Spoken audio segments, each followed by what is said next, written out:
Well, welcome to Great City Church. I'm so glad you are here with us. We are finishing up our series, Legacy. We've been talking about living lives of eternal significance, living our lives here on earth in such a way that it leaves an eternal legacy. And that's really what phase 2 of our building is all about. It's about building legacy. It's about leveraging our time, talent, and treasure to see lives transformed. And as my wife said, today is Commitment Sunday. And so at the very end of our service, we're going to receive your pledges, your commitments, along with the first portion of that offering. But before we do that, I want to talk about why we're doing this. You know, because we live in an age where many people are saying that the church is dying, that people are leaving the faith left and right. People are walking away from Christianity. The church is becoming increasingly irrelevant. In fact, all Christians do is fight amongst themselves. So why should we sacrifice and give to build the church? And there is some truth to that statement. For example, a church in Cumberland, Kentucky put all dogs go to heaven on their church sign. All right, so this is their church sign. And so the church across the street put this on their church sign. Only humans go to heaven, read the Bible. And so the Catholic Church responded, God loves all his creations, dogs included. To which the Presbyterian Church responded, dogs don't have souls. This is not open for debate. Catholic dogs go to heaven. Presbyterian dogs can talk to their pastor. Converting to Catholicism does not magically grant your dog a soul. They responded, free dog souls with conversion. Dogs are animals. There aren't any rocks in heaven either. To which they responded, all rocks go to heaven. Back at square one. So these churches are fighting back and forth, passive aggressively through their church signs about whether or not dogs go to heaven. Now, while this is funny, you know, the lack of unity and division amongst churches is not. It's one of the reasons why many people don't want anything to do with Christianity. And it's true that in certain parts of the world, Christianity is declining, that people are deconstructing their faith. They're walking away from Christianity. So why should we leverage our time, talent, and treasure and sacrifice to build the church? Well, in Matthew chapter 16, Jesus is hanging out with his disciples, and he says, who do the people say that I am? And they said, well, some say you're John the Baptist, some say you're Elijah, some say you're like Jeremiah or one of the other prophets of the Old Testament. So the answers are all over the place. And Jesus says this in Matthew 16, Simon Peter replied, you are the Christ. Answers were all over the place. Then Jesus turned to his disciples and said, who do you say that I am? And Simon Peter replied, you are the Christ, the Son of the living God. And Jesus answered him, blessed are you, Simon Bar-Jonah, for flesh and blood has not revealed this to you, but my Father who is in heaven. And I tell you that you are Peter, and on this rock I will build my church, and the gates of hell shall not prevail against it. You know, there are a lot of differences between, churches and denominations. There are instrument churches. There are non-instrument churches. There are some that worship on Saturday. Some worship on Sunday. Some people sprinkle people for baptism. Others immerse them all the way under the water for baptism. Some drink alcohol. Others hide the fact that they drink alcohol. It's really only the two options you got, but... there are a lot of differences between all the different churches and denominations, but there is one thing that all churches agree upon. Presbyterians, Methodists, Baptists, Pentecostals, Reformed, Informed, and Misinformed. There is one thing that all churches have in common, and that is every single church believes that Jesus is the Messiah, the Son of the living God. And upon that declaration, Jesus said, I will build my church and the gates of hell will not prevail against it. 2,000 years ago, Jesus made a promise that he would build his church. And today, Jesus is fulfilling that promise. He is building his church. The only question is whether or not you will build it with him. Will you join Jesus in building his church? How many of you have ever been on a cruise? Have you been on a cruise? How many of you love cruises? How many of you love cruises? Put those hands up in the air. Yeah. The reason why people love cruises is because everything on a cruise is designed around your comfort and happiness, right? You want to go hit golf balls off the back deck, you can do it. You want pizza and ice cream 24/7, it's available to you. You like comedy, they got a stand-up comic for you. You want to lay around by the pool all day having people bring you drinks, you can do that. You don't want to lay around, that's okay. They got ballroom dancing or any other activity or excursion you could think of, it's available. You don't want to go to the dining room, don't worry, we'll bring our food to your room, right? Whatever you want, you can get on a cruise. Everything is designed around your happiness and your comfort, right? The staff have one job to make sure that you are entertained, happy, and comfortable. This is why people love cruises. Now, let's say I invited you on a ship, and so you come, you're ready to vacation. You are decked out in your vacation gear. You got your Hawaiian shirt on, your shorts, your flip-flops. You are ready to cruise, but you get on the boat, and you immediately realize that you're the only one dressed like this. Everyone else is dressed in a uniform. And you immediately recognize that this doesn't, feel the same way that every other cruise that you've been on feels. There's no music playing on the deck. In fact, the only thing you hear is some guy barking orders at somebody else. And you notice that people aren't lounging around by the pool. In fact, you don't see a pool anywhere. And so you're standing there with your bags waiting for somebody to take your stuff to your room or at least offer you a drink, and nobody stops and says hi or does anything for you. They just walk right past you like they got something really important to do. And you're like, this is the most unfriendly cruise I have ever been on in my entire life. And so you look around and you notice you don't see the words carnival in big, bright letters. In fact, the entire ship is gray. And then you see the words USS Florida on the boat. And you realize you're not on a cruise ship, you're on a battleship. Can you imagine the shock that you would experience if you thought you were getting on a cruise and it turns out you were on a battleship? See, that shock that you would experience is the same shock that many people experience when they come to church. Because many people think that the church is a cruise ship. They think that it's designed for their comfort, entertainment, and happiness. In fact, that's why the church has staff, right? To make sure that I'm comfortable, that I have a pleasant experience, and that I leave satisfied. And so we think the church is a cruise ship, but it's not a cruise ship, it's a battleship. But if you bring cruise ship expectations to a battleship organization, you're going to be disappointed. Because on a battleship, the focus isn't your comfort and entertainment, it's fulfilling the mission. In fact, you're required to set aside your preferences, your desires, and your comforts for the sake of the mission. Everyone has to sacrifice in order to accomplish the mission. And if you think of the church as a cruise ship, you're going to be disappointed, frustrated, and hurt because they didn't cater to your every whim and desire and to make sure that you're happy. Instead, they're continually asking, demanding, requiring you to sacrifice and to give for the sake of the mission. The church is not a cruise ship designed to keep you entertained. It's a battleship with a mission to accomplish, which means we have to make sacrifices.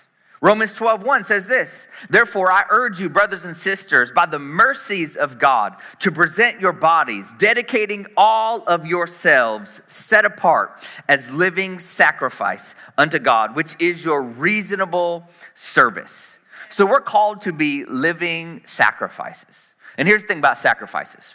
Sacrifices die. You can't be half a sacrifice, right? Either you are all in or you're out. I love breakfast food. How many of you just love breakfast food? I love breakfast food. You know, every small group that I'm a part of, we have one night we do like a breakfast potluck and everybody brings their favorite breakfast dish. It is my favorite small group of the entire semester. I don't care what we're talking about. I don't care how the discussion goes. I don't care how the prayer time goes. That is my favorite small group night of the entire semester. Now, the most staple breakfast items are eggs and bacon. And when you have eggs and bacon for breakfast, there are two animals that are a part of that, a chicken and a pig. And here's the difference. The chicken made a contribution. The pig went all in.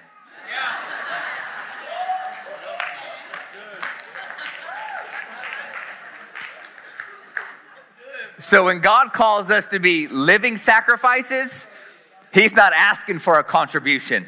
He's asking for you to be a pig, Porky. He wants you to go all in. He wants you to dedicate yourself completely to the mission. God wants us to go all in for his glory, to build the only thing that Jesus is building on the earth, which is the church.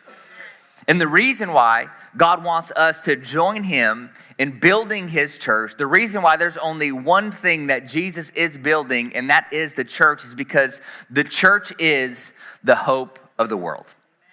See, many people think that what's wrong with the world are bad government systems. And if we could just elect the right government officials to pass the right legislation, it'll fix what's wrong with the world.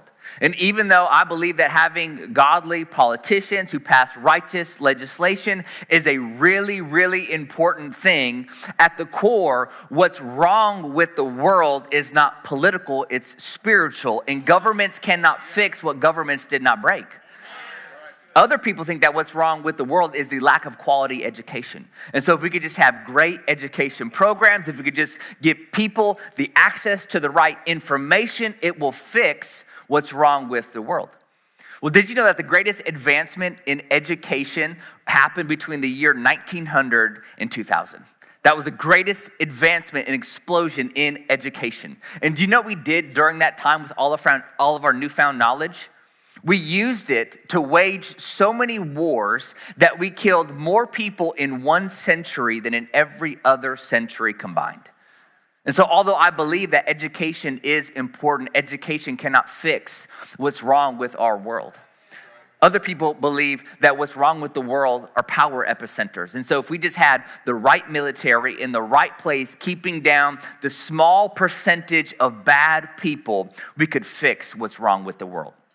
Now, hear me out. I am incredibly grateful for the men and women who served our country. Because of their sacrifice, we were able to gather here and worship God in freedom, and that is a really, really big deal. In fact, can we give it up for all of our men and women who are serving or have served our nation? We are so incredibly grateful for your sacrifice, and I'm not trying to take that sacrifice, that commitment that you made lightly, but how many of you know what is fundamentally wrong with the world and the human heart? It cannot be bombed out. Other people think that what's wrong with the world are bad economics. And so if we could just get the right economic structure in place, it'll fix what's wrong with the world. Some people say that capitalism is the problem, and so we need to move to socialism. Other people are saying, no, capitalism is the answer, not socialism. And I have very strong opinions on this issue. I have the right to remain silent, but not the ability at times, so I'll just go ahead and say it. Socialism doesn't work, and Jesus wasn't a socialist, okay? Show me one place in the world where people are thriving through socialism. You can't, but I can line up person after person, my brothers and sisters from Venezuela and Cuba, and you can talk to them about what they fled from. And for those of you who think, oh, Jesus was a socialist, read your Bible, all right? In Matthew 25, Jesus told this little thing called the parable of the talents, which is money, and he says he took the talent from the one guy and he gave it to the guy who had 10. Jesus was not a socialist. God is not a socialist, and it doesn't work. Right? America is the most purely capitalistic society to ever exist. But did it lead us to a utopia and fix everything that's wrong with America? No. So as much as I'm for capitalism, it is not the solution to the problems in our world. And so as much as I think it's important to have good governments, great education programs, strong military, thriving economy, those things are all really important, but ultimately those things cannot fix what's wrong with the world, because what's wrong is a spiritual issue, and none of those things can fix the sin problem that runs through the heart of every individual. If they could, then Jesus would have formed a government, organized a military, started an education program, or instituted a new economic structure. But Jesus did not do any of those things, right? Instead, he said, I will build my church and the gates of hell will not prevail against it. Jesus is doing one thing and one thing alone. He is building his church. There are a lot of things that God is blessing, but there is only one thing that he is building, and that is the church of the Lord Jesus Christ, because it is the hope of the world. Now, people say, well, church isn't looking so good in our generation. It seems like Christianity is dying off and people are walking away from the faith left and right. It feels like, within a few short years, the church is going to be completely irrelevant.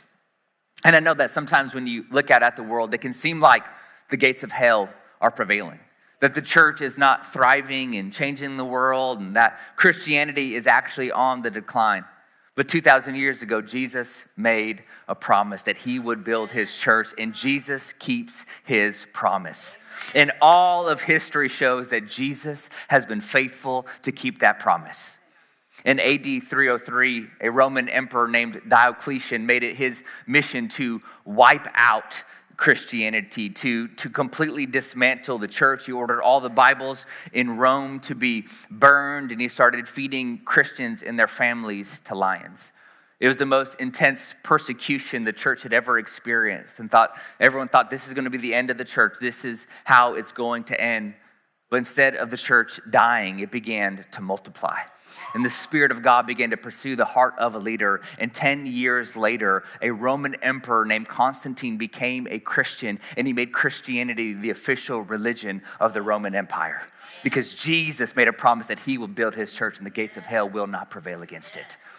Fast forward to the Enlightenment. Once again, they said Christianity is dying. Religion is an old relic that has no place in modern society. The Bible is an old, archaic book that has no place in society today. They were saying the same things today about Christianity that they were saying in the Enlightenment. In fact, at that time, there was a French philosopher named Voltaire who said that within 100 years of his death, no one would even know that the Bible existed. Today sits in his house a Bible printing press. That's right. In the very house of the man who proclaimed that within 100 years of his death, no one would ever know that the Bible existed, sits a functioning Bible press, because God will not be mocked. Fast forward to the mid-20th century. There was a communist Chinese leader named Mao Zedong. He launched the Chinese Communist movement, trying to stamp out Christianity. He got rid of all the Bibles in China, kicked out every Western missionary in 1949. And when all the Western missionaries were kicked out, everyone thought that the church in China was going to wither and die, that it would not survive. Well, today I'm here to tell you that Mao Zedong is dead, but the church in China is thriving. In fact, the church in China is growing faster in China than in any other part of the world. It's actually outpacing the population growth, which means there are more people being born again in China than are being born in the natural, because Jesus will build his church. In 1979, there was an Iranian revolution. The government leaders established a hardline Islamic regime. They kicked out all the missionaries, outlawed evangelism, banned the Bible, and several pastors and leaders were publicly tortured and executed. And many people feared that the church in Iran would die, that this tiny church that was made up of less than 500 believers in the entire nation would wither and die. But the Spirit of God began to blow on the embers of that tiny church until it became a flame. And today, there are over 1 million Iranian Christians. Because Jesus made a promise that he would build his church. And for 20 centuries, people have been saying that Christianity is dying off, that the church is declining. But Jesus made a promise that he would build his church and that the gates of hell would not prevail. The Roman Empire could not stop it. The Enlightenment couldn't stop it. Islamic terrorists couldn't stop it. Communism couldn't stop it. And I'm here to tell you that whatever comes next, it will not stop it, because Jesus made a promise that he would redeem people of every tribe, tongue, and nation, and Jesus keeps his promise. The early church was experiencing persecution. There was a man by the name of Saul of Tarsus who made it his mission to wipe out Christianity and dismantle the church. He traveled from city to city, arresting and even executing Christians. And one day, while traveling to another city, Jesus appeared to him, knocked him off his horse and onto his you-know-what. And in that moment, he realized that Jesus is the Messiah, the Son of the living God. He changed his name from Saul to Paul, and from that point on, he leveraged his entire life to spreading the good news of God's grace by planting churches all over the Mediterranean. He was eventually arrested for preaching the gospel, and he was held in Rome on house arrest until his trial. And so Paul is in Rome. He's awaiting for his trial, and he knew that this was going to be most likely the very end of his life. And as he's waiting on house arrest, one day there was a knock on the door. And when Paul answered the door, there were 2 Roman guards who were standing there. And when he saw those guards, Paul knew that that would be the last day of his life. And those 2 guards took Paul and they marched him down the road to the Roman Forum, where Paul was beheaded for his faith in Jesus. I have a picture of the Roman Forum here. This is what it looks like today. And they would have marched Paul right down that road there that you could see. And now it's ancient ruins, but when Paul was walking down this road right here, it was alive and active.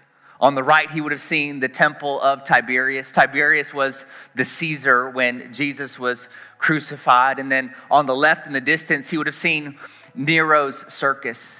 Nero's circus was an arena where Nero would torture and kill Christians. Nero was known for impaling Christians, covering them oil and lighting them on fire to illuminate his parties. And so Paul would have walked down this road, seeing all of this, wondering if those tiny little churches that he planted, if they were going to make it, if those churches were going to survive. And if I could travel back in time and talk to Paul while he was walking down on that road, I would have said, Paul, it worked. It worked, Paul. One day, people will travel from all over the world, and when they get here, I know it's hard for you to imagine, but they're not going to ask, where was Tiberius buried? Where was Nero buried? They're not even going to ask, where was Julius Caesar buried? They're going to ask their tour guide, where was the Apostle Paul buried? Paul, one day, people from all over the world will name their kids Peter and Paul and their dogs Caesar and Nero.